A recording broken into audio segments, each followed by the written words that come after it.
ఇప్పుడు సొరపిడుపు making process ఎలాగో నుంచి చూద్దాము. ముందు ఆయిల్ పోసుకొని తర్వాత మనం సన్నగా తరిగిన కజ్జిల్లిపాయలు వేసుకున్నాం. అవి బాగా బ్రౌన్ కలర్ వచ్చిన తర్వాత పచ్చిమిర్చి వేసుకున్నాం. పచ్చిమిర్చి వేసుకున్న తర్వాత ఈ విధంగా కలబెట్టుకొని మనం అల్లం పేస్ట్ కూడా దీంట్లోనే వేసుకున్నాం. ఎండుమిరపకాయలు జీలకర్ర కరివేపాకు వేసుకున్నాం. అల్లం పేస్ట్ వేసుకున్నాం.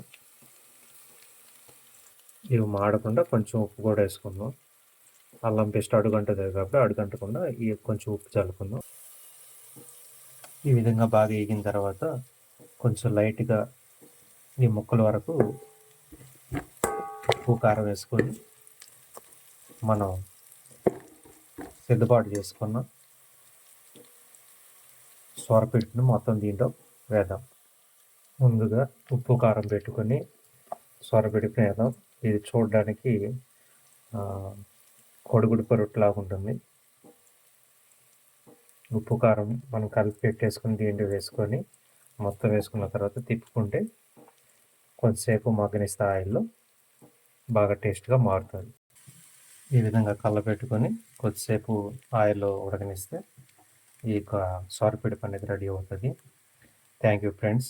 మీరు కూడా ఈ విధంగా ట్రై చేయండి. ఈ విధంగా తెలియని వాళ్ళు తెలుసుకోండి, తెలిసిన వాళ్ళు మరి ఎక్కువగా మంచిగా చేసుకోవడానికి ప్రయత్నం చేయండి. రెండోది ఏంటంటే ఛానల్ చాలామంది చూస్తున్నారు కానీ ఎవరు కూడా సబ్స్క్రైబ్ చేయట్లేదు. ఒకవేళ సబ్స్క్రైబ్ చేస్తే నేను పెట్టే వీడియోలన్నీ కూడా మీరు చూడడానికి అవకాశం ఉంటుంది. నాకు కూడా ఇక సబ్స్క్రైబ్ చేసి లైక్ చేస్తే నాకు కూడా కొంచెం సంతోషంగా ఉంటుంది. ఎంతమందికి వెళ్తుంది అనేది మీరు కూడా కామెంట్ చేస్తే నా యొక్క వీడియో ఎవరి వరకు ఎంతవరకు చేరుతుంది అనేది నాకు కూడా తెలుస్తుంది. కాబట్టి మీరు కూడా ఈ యొక్క వీడియో చూసిన తర్వాత సబ్స్క్రైబ్ చేసుకొని బెల్ ఐకాన్ని ఓకే చేసుకున్న తర్వాత లైక్ కొట్టి నన్ను ఎంకరేజ్ చేయండి. Thank you all.